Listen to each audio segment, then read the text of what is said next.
L'Église Habas Shalom est heureuse de partager avec vous cet enseignement pour votre édification.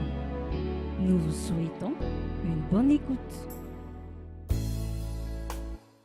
Nous allons continuer notre enseignement, notre série d'enseignements pour les jeudis de victoire. Aujourd'hui, nous sommes au jeudi de victoire pour parler des jeudis où nous remportons la victoire avec Jésus-Christ de Nazareth. Alléluia. La Bible dit dans toutes ces choses, vous êtes plus que vainqueurs par celui qui vous a aimé. Alléluia. Nous croyons que le Seigneur Jésus, au travers de sa victoire à la croix de Golgotha, il a fait de nous des plus que vainqueurs sur le péché, des plus que vainqueurs sur les situations, des plus que vainqueurs sur les maladies, des plus que vainqueurs sur des cas qui peuvent nous atteindre. Alléluia. La parole de Dieu dit, le malheur atteint souvent le juste, mais l'Éternel l'en délivre toujours. Alléluia. J'aimerais vraiment motiver quelqu'un aujourd'hui qui a dans son esprit quelque chose d'impossible. J'aimerais lui dire, car à Dieu, tout est possible. Tout est possible avec Dieu. Il faut que tu le croies fermement dans ton cœur. Le terrain de bataille de Satan et de Dieu dans ta vie, c'est ta foi. Satan veut que tu crois peu pour que tu vois moins. Mais Dieu veut que tu crois plus pour que tu vois plus. Parce qu'il a dit dans sa parole, heureux ceux qui auront cru sans avoir vu. Ils le verront ça accomplir. Alléluia. Et nous voulons remporter la victoire dans tous les domaines où Christ nous a fait plus que vainqueurs. J'aimerais plutôt dire, pour bien formuler, nous aimerions voir la victoire dans tous les domaines où nous avons déjà obtenu la victoire. Alléluia. Parce que nous sommes plus que vainqueurs, nous avons compris dans le plus que vainqueur, c'est que nous ne combattons pas pour la victoire, mais nous l'avons déjà reçue. Nous l'avons déjà acquis. Peu importe ce que nous vivons, peu importe ce que tu vis, tu dois comprendre déjà que tu es plus que vainqueur. Tu as déjà remporté la victoire. Parce qu'à la croix de Golgotha, Jésus nous a donné la victoire. Alléluia. Il nous a donné la victoire et nous sommes vainqueurs. Alléluia. Nous étions en train de voir comment dompter sa langue. Comment dompter sa langue. Comment avoir la victoire sur la langue. Comment remporter la victoire sur la langue. C'est quelque chose d'important parce que la langue est une partie de nous qui nous permet d'être parfaits. La parole de Dieu dit, si tu arrives à dompter ta langue, alors tu es un homme parfait. Parce que c'est la partie de nous la plus difficile à gérer, à contrôler, à dompter. Et à la langue, sur la langue, il y a un pouvoir. Il y a un pouvoir de bénédiction, mais pas la bénédiction seulement pour la vie des gens, mais de bénédiction pour sa propre vie. Et un pouvoir de malédiction, pas la malédiction pour la vie des gens, mais la malédiction pour sa propre vie. Ce que tu proclames, ce que tu dis, ce que tu parles, ce que tu prononces est une puissance libérée. Alléluia. Aujourd'hui, ce qui nous permet d'être aujourd'hui en Jésus, c'est la puissance de la parole. C'est la puissance attachée à la langue. Parce que d'autant libérer l'évangile que nous sommes convertis. Alléluia. Donc, beaucoup de personnes ne se rendent pas compte, mais ils font un mauvais usage de leur langue. Ils font un mauvais usage de leur langue. Et ce qui les maintient des fois dans des situations que eux-mêmes ne comprennent pas.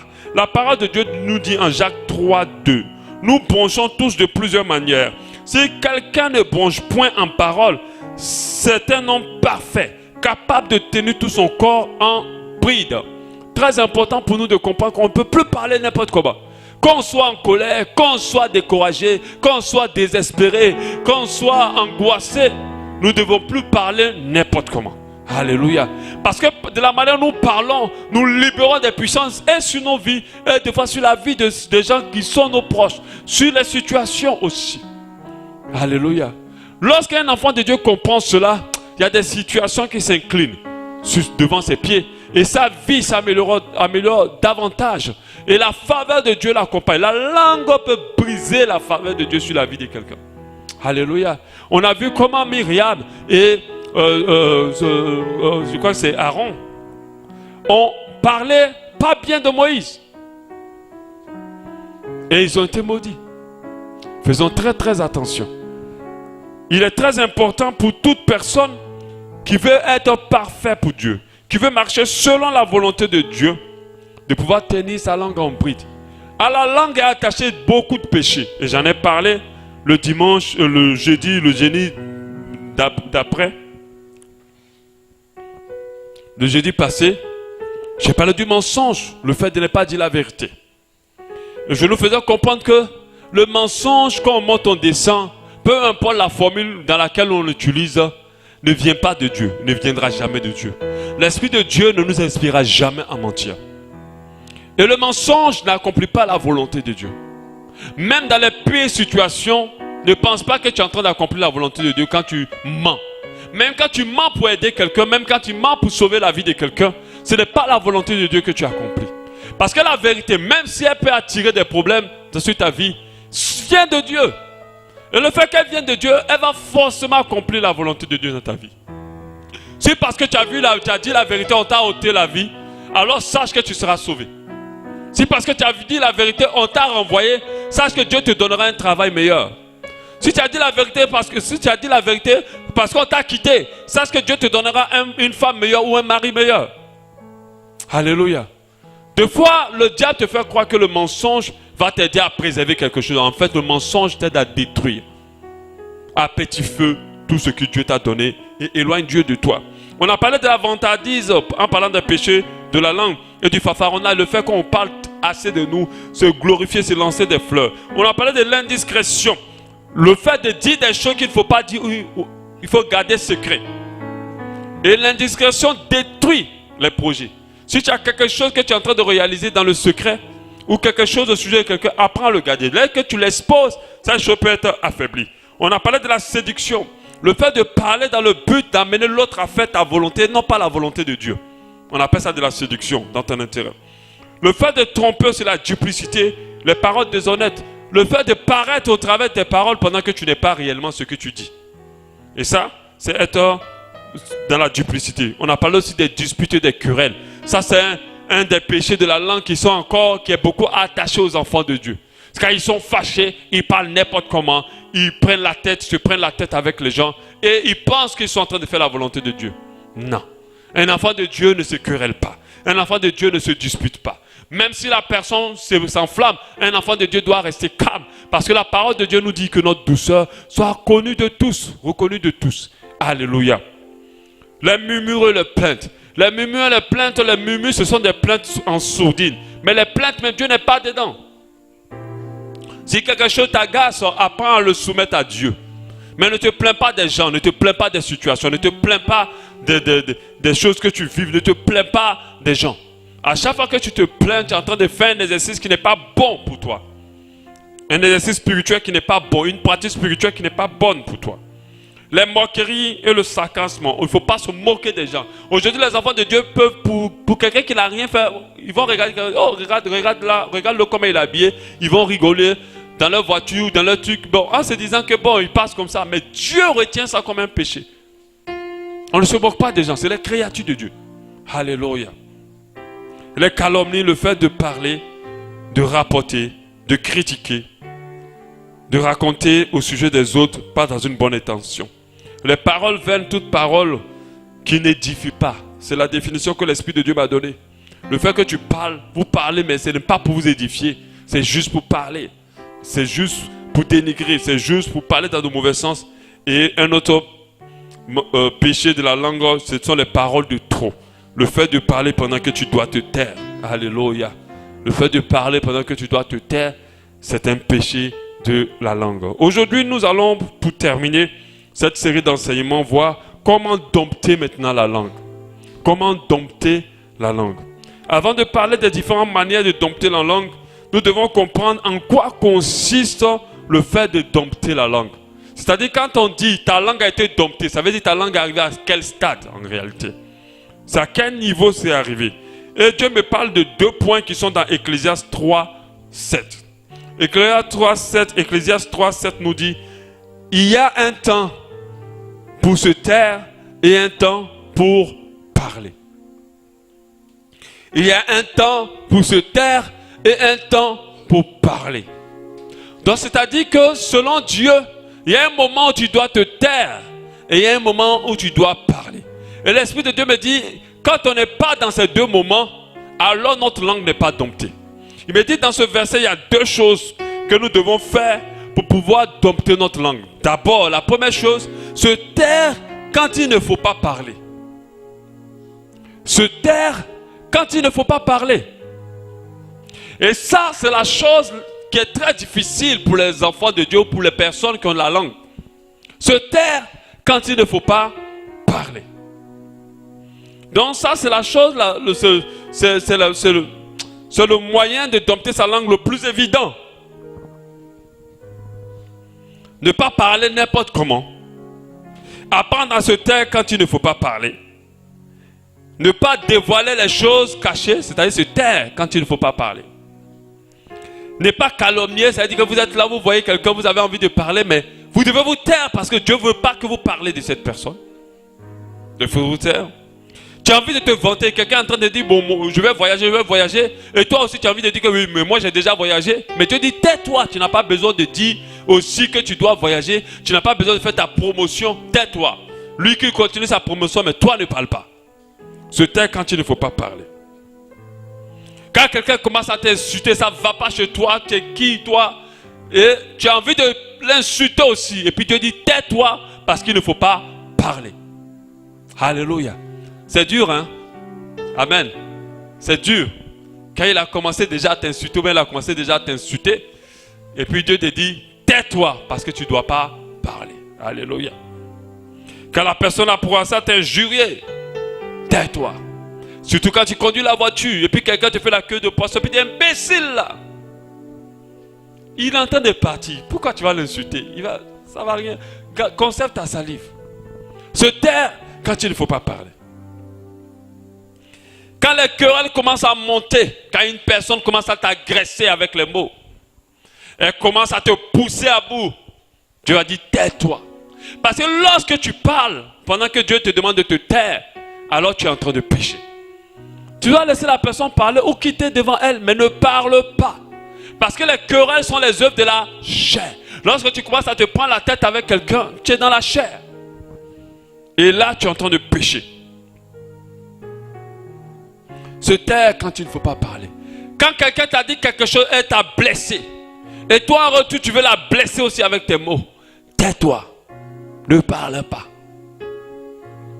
Ne lui dis pas que toi aussi, tu ne m'as jamais aidé. Pendant qu'elle t'a aidé de temps à autre. Mais comme elle t'a blessé, il faut aussi que tu la blesses.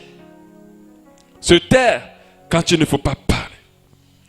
Quand quelqu'un te fatigue tous les jours, il te fait une autorité te fait des choses que tu ne comprends pas.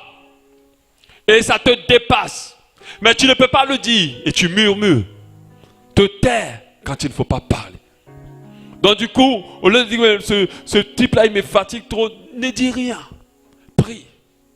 Au pire des cas, si Dieu t'encourage, va vers cette personne et dis vraiment, voilà. Mais il faut que tu sois sûr que Dieu te donne le OK.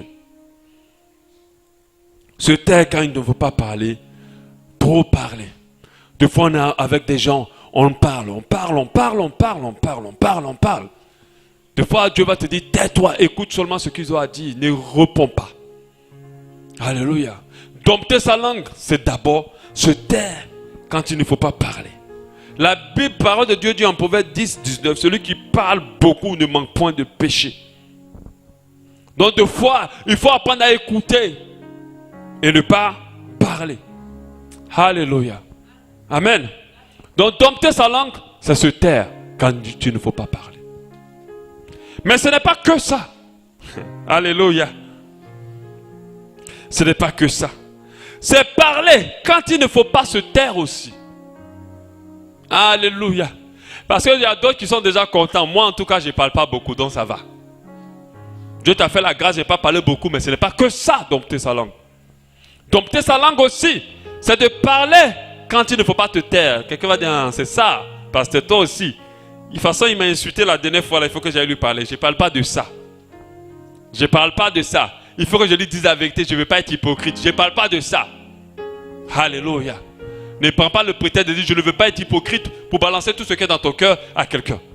Non. Ce n'est pas de ça que je parle. Alléluia. Amen.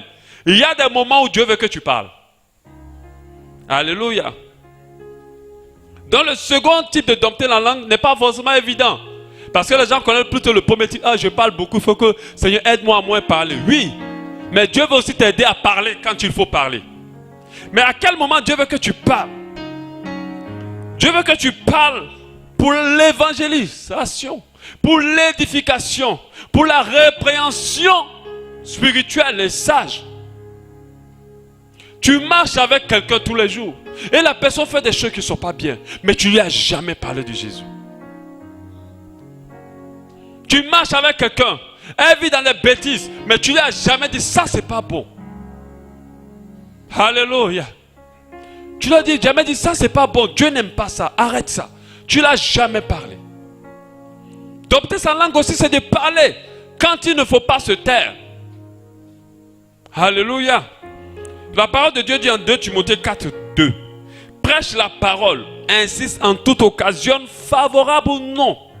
Dieu dit, il n'y a pas un moment où tu dois parler de l'évangile à quelqu'un, où tu dois amener quelqu'un dans sa parole. Il n'y a pas un moment. Il dit qu'il soit bon ou mauvais. Mais si la personne vient de perdre son parent le plus cher, il faut toujours lui annoncer l'évangile. Même si la personne la plus colérique possible, qu'elle peut même te mettre dehors, il faut lui parler de l'évangile. Favorable ou non. Réponds, censure, exhorte avec douceur et en instruisant. Alléluia.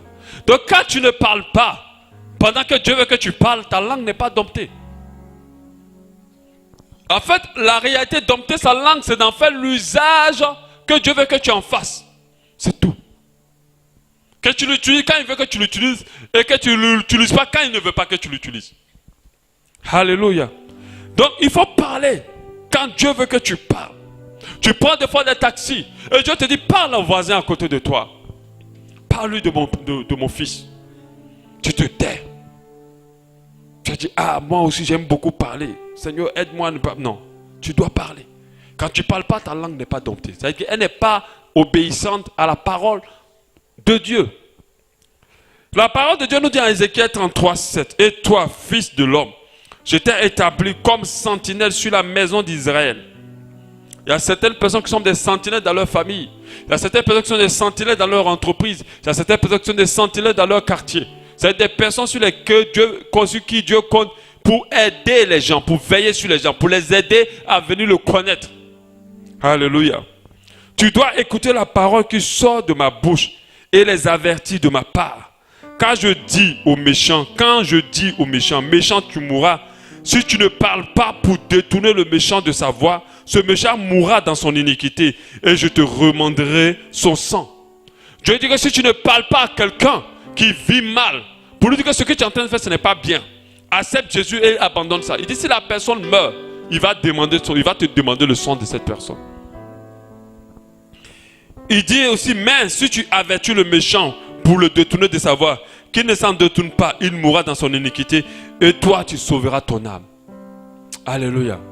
Donc dompter sa langue, c'est aussi de parler. Quand Dieu veut que tu parles, de ne pas te taire. Quand il veut que tu parles aussi. Alléluia. Mais les enfants de Dieu les chrétiens en majorité font l'inverse. Ils parlent quand Dieu ne veut pas qu'ils parlent et ils ne parlent pas quand Dieu veut qu'ils parlent. Ils vont dire beaucoup de choses bizarres, mais jamais ils vont évangéliser quelqu'un que Dieu met à côté d'eux. Jamais ils vont reprendre quelqu'un qui est en train de mentir devant eux. Jamais ils vont reprendre quelqu'un qui est en train de vivre salement. Tu vis avec une copine qui cherche le mari des gens, mais tu ne peux pas lui parler. Tu vis avec un gars qui ne fait que faire souffrir des femmes, sortir avec beaucoup de femmes, mais tu ne peux pas lui parler. Tu vis avec quelqu'un qui détourne de l'argent, tu lui prends même quelques sous même qui te donne. Tu ne peux pas lui parler. Et là, tu ne domptes pas ta langue. Et le troisième point, dompter sa langue, c'est parler animé d'un bon esprit, d'une bonne intention. Ça, c'est le troisième que je rajoute par l'Esprit de Dieu. Parce que même si tu parles, quand Dieu veut que tu parles, il faut que l'esprit qui t'anime soit un bon esprit. Il faut que l'esprit qui te motive soit un bon esprit. Il faut que l'intention qui est dans ton cœur soit une bonne intention. Alléluia. Parce que tu peux parler à quelqu'un, mais en voulant le condamner par l'évangile, ça tu ne domptes pas ta langue. Alléluia. Donc dompter sa langue, c'est aussi parler quand il faut parler, mais dans de bonnes intentions. Sans mentir, sans tromper, sans séduire, sans mépriser, mais dans le but d'édifier. Car toute parole vaine est une parole qui n'édifie pas. Alléluia. Donc c'est de parler dans le bon esprit. Si tu es en train de parler à quelqu'un pour lui montrer qu'il t'a fait du tort et qu'il doit réaliser qu'il t'a fait du mal, tu ne parles pas dans le bon esprit. Parce que ce qui t'intéresse, c'est que la personne restaure ce qui est dans ton cœur. Alors que ton but, c'est qu'il y ait la paix entre vous. La Bible dit que autant que cela dépend de vous, soyez en paix avec tout le monde. Mais généralement, dans les échanges avec nos prochains, on ne cherche pas la paix, on veut la raison. On veut avoir raison. Et quand on est dans ce stade-là, on ne parle pas comme Dieu veut qu'on parle. Parce que ce qu'on dit, ou de la manière dont on dit, mais l'esprit qui est derrière est très important. Pourquoi tu parles? Pourquoi tu es en train d'expliquer à l'autre ce que tu penses? Est-ce que c'est pour être en accord avec lui, chercher l'harmonie, chercher l'entente, ou bien vider ton cœur? Alléluia. Si toi tu vides ton cœur, si tout le monde vidait son cœur, personne ne s'entendra. Alléluia. Personne ne s'entendra. Il y a des choses qu'il faut dire, il y a des choses qui ne sont pas utiles à dire. Alléluia. Amen. On a compris la partie de dompter sa langue. C'est quoi? Maintenant, comment dompter sa langue? Alléluia. Le premier élément, c'est avoir une vie de prière constante. Avoir une vie de prière constante. La parole de Dieu nous dit en Matthieu 26, 41, veillez et priez afin que vous ne tombiez dans la tentation. L'esprit est bien disposé, mais la chair est faible. Si tu n'as pas de vie de prière, ta chair est faible. Et la chair, elle veut parler n'importe comment. Quand ta chair est faible, ta bouche ne se retient pas. Quand ta chair est faible et que tu n'as pas de vie de prière, tu vas parler n'importe comment. Quand ta chair est faible, quand Dieu te demandera de parler à quelqu'un, tu n'auras pas assez de force pour parler à cette personne, assez de courage. Mais quand tu es rempli du Saint-Esprit, rien ne t'empêche. Quand tu es rempli du Saint-Esprit aussi, parce que tu as une vie de prière, tu parles toujours avec de bonnes intentions. Quand tu es en colère, tu te retiens. Alléluia.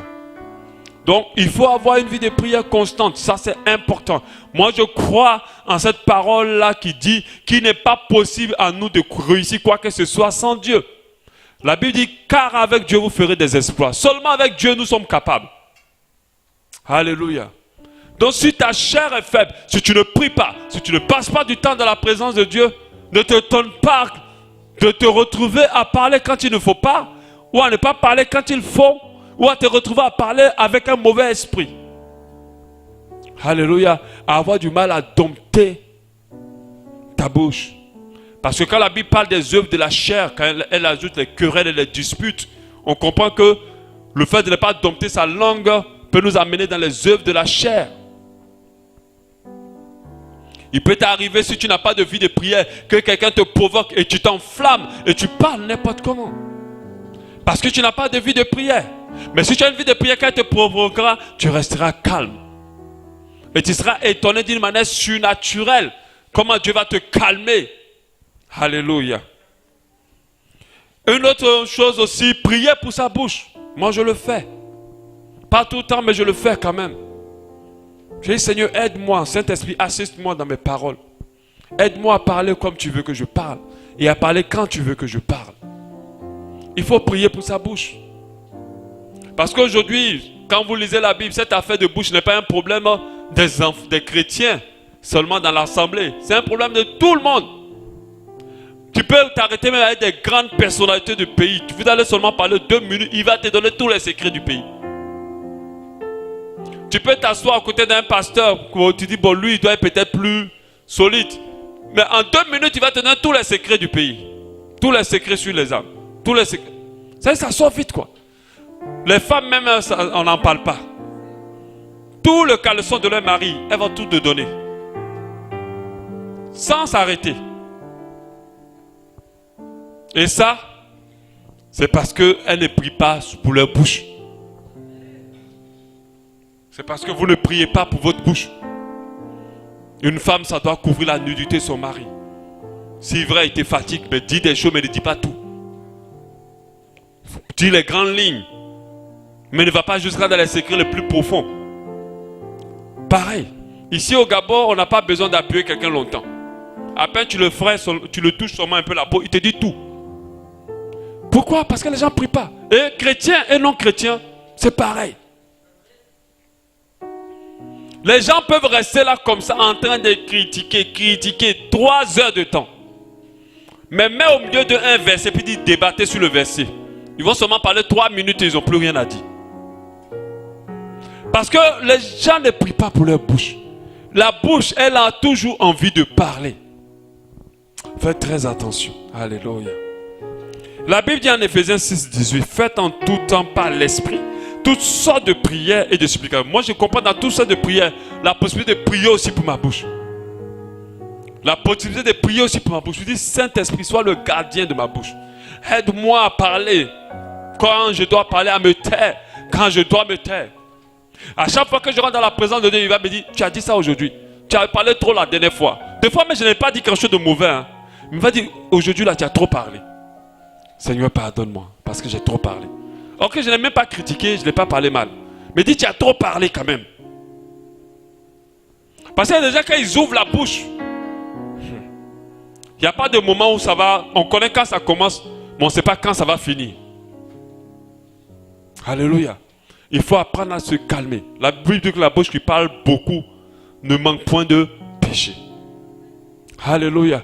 Péché, c'est plusieurs types. Soit tu vas calomnier, soit tu vas sortir des paroles qui ne sont pas bonnes pour ta vie. Les malédictions, des mauvaises paroles sur ta vie, ou sur la vie, ou sur tes situations. Alléluia. C'est pour ça que quand tu es fâché, normalement, quand l'homme est fâché, il a envie de parler. Quand l'homme est désespéré, il a envie de parler. Mais fais attention. Ce n'est pas le remède à ton désespoir ou à ta colère de parler. Le vrai remède, c'est de t'approcher dans la prière et de parler à celui qui gère les situations, celui qui gère les problèmes, celui qui les résout. Alléluia. Il va dire, il faut que je parle pour me libérer. Non. Va te libérer auprès du Seigneur. Parce que tu vas parler n'importe comment, ça va parler. Tu dois prier aussi pour ton cœur. Parce que la parole de Dieu nous dit en Matthieu 12, 34. Race de vipères, comment pourriez-vous dire de bonnes choses, méchants que vous êtes? Car c'est de l'abondance du cœur que la bouche parle. Car c'est de l'abondance du cœur que la bouche parle. Car c'est de l'abondance du cœur que la bouche parle. Si ton cœur est purifié, tu parleras bien. Mais si ton cœur est chargé, tu parleras mal. Si ton cœur est blessé, tu parleras mal. Il y a des gens qui blessent par leurs propos. Moi qui suis dans le domaine du ministère, le ministère pastoral, c'est un ministère d'étude des âmes. C'est l'âme des gens qu'on étudie. C'est sur l'âme des gens qu'on intervient, qu'on travaille. Parce que c'est là qu'il y a tout le boulot. Quand on dit cœur, on ne peut pas dissocier le cœur de l'âme. Et des fois, il y a des gens qui ont des paroles dures ou méchantes ou difficiles. On comprend clairement que leur cœur a un problème. Ou leur cœur a un impact. Alléluia. L'abondance du cœur. La Bible nous dit, garde ton cœur plus que toute autre chose. Garde ton cœur plus que toute autre chose. Si tu n'apprends pas à garder ton cœur, tes paroles ne vont pas être correctes. Quand on parle de cœur, on parle des pensées aussi. Parce que si tu penses mauvais, tu vas parler certainement mauvais. Donc il faut veiller sur tes pensées afin de ne pas laisser ton cœur se remplir de mauvaises choses. C'est de l'abondance du cœur que la bouche parle. Si tu es jaloux de quelqu'un et la jalousie est dans ton cœur, tu vas te retrouver en train de dire, mais celui-là même là, il dit quoi? Il pense qu'il est le seul ici. Mais pourquoi? C'est parce que dans ton cœur, il y a la jalousie. Si tu es en colère contre quelqu'un, il va même bien faire, mais tu vas mal lui parler. Oh, excuse-moi là, je suis fatigué. Mais j'ai fait quoi? Mais en fait, il y a la colère dans ton cœur. Il faut prier pour ton cœur. Si tu ne respectes pas quelqu'un dans ton cœur, alors tu vas lui parler de manière méprisable. Et tu vas pécher. Alléluia. Tout est une question de cœur aussi. Luc 4, 45. L'homme bon tire de bonnes choses du bon trésor de son cœur. Et le méchant tire de mauvaises choses du mauvais trésor de son mauvais trésor. Car c'est de l'abondance du cœur que la bouche parle. Autre point, aimer la vérité. Quand je dis aimer la vérité, et je mets aimer Jésus, Alléluia. Aimer la vérité, aimer Jésus. Quand j'ai écrit ça, le Saint-Esprit me disait que Jésus est le chemin, la vérité. La vérité. Si tu aimes la vérité, tu aimes Jésus. Parce que Jésus n'a pas la vérité. Jésus est la vérité. Et je l'ai dit, peu importe ta forme de mensonge, elle n'accomplira jamais la volonté de Dieu. Jamais. Même si c'est pour sauver une vie. Même si c'est pour mentir, pour dire que cette personne a souffert, si je ne mens pas, on ne va pas la prendre. Pour l'aider. Même si c'est pour ça, je vais te dire, elle n'accomplira jamais la volonté de Dieu. Parce que Dieu n'a aucun mensonge à lui et ne peut inspirer le mensonge à qui que ce soit. Alléluia. Et le père du mensonge, et l'auteur du mensonge, c'est Satan. Nous devons aimer la vérité, mais ça veut dire que nous devons aimer Jésus. Celui qui aime Jésus aime la vérité. Tant que tu vis dans le mensonge en te disant que tu es en train d'arranger les choses, je te dis, j'aimerais te dire une bonne nouvelle, en même temps une mauvaise nouvelle. C'est que la vérité va te condamner, le mensonge va te condamner. Ça va détruire ce que tu comptes préserver. Ce que tu veux garder, ce que tu veux éviter va arriver. Le mensonge ne peut accomplir la volonté de Dieu. Et ceux qui demeurent se font enfants du diable. Il faut comprendre qu'il faut sortir de là. Je suis le chemin, la vérité et la vie. Tu veux dompter ta langue, il faut aimer la vérité. Parce que si tu aimes le mensonge, ou tu n'as pas de problème avec le mensonge pour certains, tu ne peux pas dompter ta langue. Tu vas dire plein de choses qui sont fausses. Et nous savons, je l'ai déjà dit, le péché s'habitue au corps. Un mensonge attire d'autres mensonges. Parce que pour couvrir le mensonge, il faut donner d'autres mensonges. Et au fur et à mesure que tu mens, ça grossit. Alléluia. Il faut aimer la vérité. Alléluia. Autre élément, qui est un élément très important, qui est décrit dans 1 Jean 19, Jacques 1, 19 plutôt. Sachez-le, mes frères bien-aimés, ainsi que tout homme soit prompt à écouter, lent à parler, lent à se mettre en colère. Prompt à écouter, lent à parler. Ce n'est pas facile de te rester là puis d'écouter quelqu'un qui est en train de te dire des choses qui ne te plaisent pas. Ça veut dire qu'ils ne te plaisent même pas. Quand on te fait comprendre que tu as tort, ce que tu as fait c'est mauvais, même qu'il ment. Et puis la Bible te dit, prompt à écouter. C'est-à-dire, ne parle pas. Parle pas, écoute. Alléluia. Prompt à écouter, là, parler nous permet de dompter notre langue. Notre langue. Parce que celui qui se précipite à parler va commettre beaucoup d'erreurs.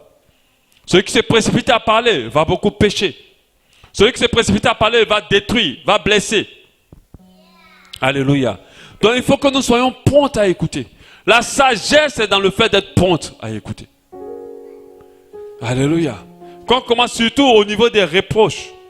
C'est pas facile, hein. Quand on te dit, bon, tu sais, ce que j'aime pas en toi, alléluia, c'est parce que... Non. Quand tu veux dire quoi? Tu coupes la personne en même temps. Moi aussi, ce que j'aime pas en toi, c'est ça aussi. Toi aussi, je peux te retourner ça aussi. Ah, les disputes, alléluia. Quand ça commence vraiment, personne n'est prompt à écouter, tout le monde est prompt à parler, alléluia. Tu veux dompter ta langue, apprendre à laisser l'autre parler jusqu'à la fin. Pan, tu laisses seulement, il parle. Et puis après, tu dis, ah bon, je peux parler. Non, tu ne peux pas parler. Bon, écoute encore, ok, j'écoute. Vas-y, parle encore, parle. Est-ce que je peux parler? Non, tu ne peux pas parler. Non, voilà. Et puis après, oui, je me rappelle. Tu laisses la personne parler. C'est pas facile, non? Mais c'est possible. Alléluia. C'est possible de beaucoup écouter et de moins parler. Même quand vous êtes dans les réunions, même quand vous êtes en famille, les réunions de famille, écoutez. Quand les gens commencent à débattre, écoutez seulement. Ne parlez pas. Si vous parlez, c'est que Dieu vous a dit, oui, dis quelque chose d'utile. Mais ne dites pas, oh, il faut que je montre que je suis aussi quelqu'un. Il faut que je parle. Alléluia. Et c'est la même chose aussi. Ça s'associe avec le prochain. Parlez moins. Ça, c'est pas facile pour certaines personnes. Moi, j'admire beaucoup les gens qui ne parlent pas beaucoup. Mais en même temps, ils font peur aussi, ces personnes-là. Parce que, alléluia, le jour où ouvre la bouche là, ah, ça sent pas bon en tout cas. Il y a beaucoup de choses qui ne passent pas bien. Alléluia. Mais pour apprendre à ne pas beaucoup, pour avoir l'attitude de ne pas beaucoup parler, c'est bien. Mais c'est bien à condition qu'on parle quand Dieu veut qu'on parle aussi. Alléluia. C'est bien aussi. Parce qu'il y a des personnes de nature sournoise, ça veut dire qu'ils se cachent tout en elles. Et puis tout ça là, ils ruminent en elles. Ou en eux, ça c'est pas bon. Je ne parle pas de ça. Il faut des fois aussi parler quand Dieu veut que tu parles pour que les choses soient plus claires. La Bible dit en Proverbe 10, 19, celui qui parle beaucoup ne manque pas de péché. Mais celui qui retient ses lèvres est un homme prudent. Donc moins tu parles, c'est mieux. Quand tu es avec quelqu'un, évite de trop parler. Il y a des gens, ils te connaissent aujourd'hui, mais ils vont trop parler. Et des chrétiens aussi qui parlent beaucoup. Amen. Évitez ça, ce n'est pas bon. Un autre point, c'est de fuir les calomniateurs. C'est de fuir les mauvaises compagnies. Alléluia. La parole de Dieu dit en 1 Corinthiens 15, 33, ne vous y trompez pas, les mauvaises compagnies corrompent les bonnes mœurs. La parole de Dieu dit aussi en Psaume 1, 1. Heureux l'homme qui ne marche pas selon les conseils des méchants, qui ne s'arrête pas sur la voie des pécheurs, qui ne s'assied pas en compagnie des moqueurs. Alléluia. Pourquoi il est très important pour nous d'éviter cela? Il faut détecter ton entourage. Quand tu as tous des gens qui veulent critiquer autour de toi, qui veulent t'amener à parler, des personnes qui aiment t'énerver, des personnes qui aiment te mettre dans la colère, des personnes qui aiment te pousser dans les calomnies, les personnes qui aiment te pousser dans les discussions vaines, les personnes qui vont dire « Oh, je t'ai pas dit, oh, est-ce que tu auras appris ?» Non, il faut les éviter. Parce qu'il y a des fois, on n'est pas quelqu'un qui a des problèmes dans notre langue, mais parce qu'on marche avec quelqu'un, cette personne nous pousse dans la négativité constamment. Alléluia. Donc, il faut éviter ces genres de compagnie pour nous protéger. Un autre élément, je crois que c'est le dernier que j'ai mis ici. Réfléchir avant de parler. Réfléchir avant de parler. Vous savez ce qui est dans notre esprit, ce qu'on a envie de dire, il y en a beaucoup. Est-ce que ce qu'on veut dire, Dieu veut qu'on le dise? Puisque la parole de Dieu dit qu'il y a un temps pour se taire et il y a un temps pour parler. Et si on n'est pas dans ce timing-là, alors on pêche. Qu'on ait dit du bon ou du mauvais, on pêche quand même. Alléluia. Donc avant de dire quelque chose, réfléchis. Dis-toi, est-ce que d'abord, Saint-Esprit, tu veux que je libère cette parole? Est-ce que tu veux que je parle? Je ne sais pas, peut-être qu'actuellement, pendant que je suis en train de parler, il y a quelqu'un qui tient à régler ses comptes avec quelqu'un d'autre. Mais est-ce que le Saint-Esprit t'a donné le OK de lui dire tout ce que tu as envie de lui dire? De dire à cette personne? Est-ce que tu as donné le OK d'aller rapporter ce que tu as appris? Est-ce que tu as donné le OK de donner le mensonge que tu veux donner? Alléluia. Réfléchissons avant de parler. Un enfant de Dieu ne doit pas être tic au tac en parole. Il doit prendre du temps pour dire, est-ce que ce que je dis? Moi, je connais quelqu'un, quand tu parles avec lui, tu vas être un peu énervé. Parce qu'il ne répond pas vite. Quand tu lui poses la question, il reste d'abord comme ça. Et puis après, il dit oui, ah d'accord. Tu as l'impression qu'il a un problème avec toi. Mais en fait, il réfléchit littéralement devant toi. Tu vois clairement qu'il réfléchit avant de te répondre. Et moi, je dis, mais pourquoi tu réponds? Il dit, en fait, il ne veut pas dire des bêtises. Je dis, mais toi aussi. Est-ce que tu ne veux pas dire les bêtises aussi? J'ai l'impression de parler à un robot. C'est bizarre quand même. Ok? Il réfléchit. Si tu réfléchis avant de parler, il y a plein de choses que tu ne diras pas. Quelqu'un t'a énervé. Oui, c'est bien. Tu as envie de lui dire ce que tu penses. Pour ne pas être hypocrite, je mets entre griffes. En fait, c'est la raison que les gens donnent. En fait, tu as envie de le blesser. Il ne faut pas dire pour ne pas être hypocrite. Il t'a blessé, tu veux aussi le blesser? Ou la blesser? Pour ne pas être hypocrite, il faut que je lui dise que non, c'est faux. Tu veux blesser juste la personne. Pour ne pas être hypocrite, tu as envie de lui dire ce qu'il a fait. Tais-toi. Demande au Seigneur, est-ce qu'il veut que tu parles? Si le Saint-Esprit dit tais-toi, tais-toi. C'est qu'il a un plan de justice pour toi. Justice pour toi. La personne va dire qu'elle a eu raison, elle t'a dominé. C'est pas grave. Des fois, il faut apprendre à rester par terre. Pour que Dieu te relève. Et quand Dieu relève quelqu'un, personne ne peut le faire descendre à nouveau. Alléluia. Et c'est ce que les gens n'ont pas compris. L'homme se bat pour sa réputation. Et je vous l'avais dit dernièrement. Le Seigneur m'a dit, laisse la réputation. Laisse ta réputation. La réputation peut être mauvaise ou bonne. Mais laisse-moi faire ta renommée. Ne parle pas de toi. Ne cherche pas à te placer bien. Quand tu traite de bon ou de mauvais, de toute façon, on a traité notre Seigneur de serviteur de Belzébuth, du diable. On a dit Jésus servait le diable. Lui qui n'a même pas commis de péché, on l'a dit qu'il servait le diable. Et je vais dire à certaines personnes ici, ta famille va commencer à te traiter de tout. Tais-toi. Tais-toi. Ne cherche pas à te justifier, ne cherche pas à montrer. Dieu va leur montrer qu'ils ont tort. Et quand Dieu va leur montrer, il va t'élever d'une manière qu'eux réalisent en fait que vraiment, on s'est vraiment trompé. Alléluia. Laisse Dieu faire ta renommée. Donc réfléchis avant de parler. Si on te dénigre, laisse les gens te dénigrer. Si on calomnie, laisse les gens parler. Comme même les gens du monde même chantent ça. Il dit laissez les gens parler. Ne parle pas. Maintenant, ce qui est très important, que nous les enfants de Dieu, nous devons intégrer, c'est de parler quand Dieu veut que nous parlons. Quelqu'un était en train de me dire dans un enseignement que j'ai écouté récemment. Il a dit que nos séminaires, que nos conférences se transforment en croisades. Pour ceux qui ont l'Esprit de Dieu, ils savent de quoi je parle. L'église aujourd'hui est dans une phase où on organise des séminaires, qu'on organise des conférences pour l'église. Mais ce que Dieu veut, ce sont des croisades pour les âmes. Dieu veut que tu dises à quelqu'un que Jésus l'aime et que s'il continue comme ça, il risque de partir en enfer. Cette personne-là, tu marches avec elle tous les jours, mais tu ne lui parles pas du Seigneur. Tu lui parles de la religion. Il faut venir prier, hein? Oui. C'est pas comme ça. Qui vous a dit que l'évangélisation, c'est dire à quelqu'un de prier? Dès que tu vois quelqu'un, est-ce que tu pries? Mais tout le monde prie. Même le sorcier prie. La bonne question, c'est est-ce que tu as Jésus? Est-ce que tu l'as rencontré? Parce qu'il y a des gens qui prient qui ne connaissent pas Jésus. Si tu dis oui, tu dis si tu l'avais rencontré, tu aurais expérimenté la nouvelle naissance. Est-ce que tu sais ce que c'est que la nouvelle naissance? Il va forcément te dire non, parce qu'il y a beaucoup qui ne savent même pas ce que c'est. C'est le fait que ton cœur soit circoncis, qu'il soit transformé, que ta vie soit nouvelle, que les choses anciennes sont passées. Ta vie ne sera pas pareille quand tu es né de nouveau. L'Esprit de Dieu rentre en toi et il libère son fruit. Et tu deviens une nouvelle créature. Tu nais d'en haut, tu appartiens maintenant à la maison de Dieu, tu appartiens au corps du Christ. C'est ça l'évangile. Mais est-ce que tu pries? Est-ce que tu pries comment? Oui, je prie. Et puis c'est fini. Ah, toi tu peux, mais gloire, c'est bien, continue à prier. Tu n'as rien dit. Beaucoup de personnes prient mais ils ne sont pas sauvés. Amen. C'est cette phase-là où Dieu nous attend aussi. Où le corps de Christ ne dompte pas sa langue comme il faut. Dompter sa langue, c'est d'en faire l'usage que Dieu attend de nous. Il faut qu'on annonce l'évangile. Alléluia. Il faut qu'on parle de la part du Seigneur. Il faut qu'on parle aux pécheurs. Il faut qu'on annonce la parole de Dieu. Alléluia. Il faut qu'on dise ce qu'il faut dire. Il faut qu'à chaque fois qu'on ouvre la bouche pour parler, ce que nous anime, c'est vraiment l'Esprit de Dieu. Et non pas nous-mêmes.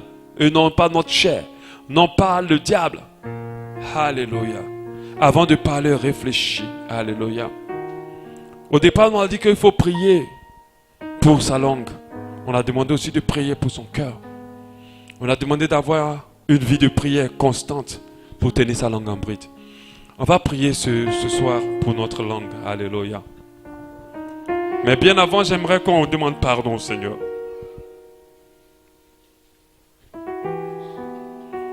Parce que nous avons péché au travers des paroles. Parce que nous mentons. Parce que nous avons blessé par nos paroles des gens. Parce que nous avons trompé.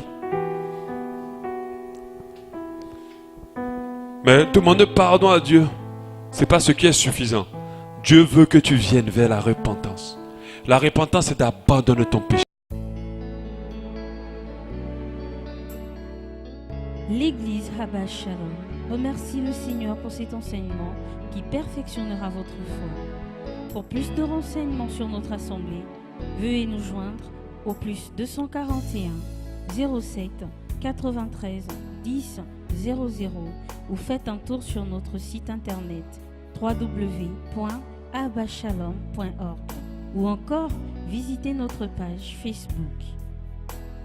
Abba Shalom, expérimentez l'amour et la paix de Dieu.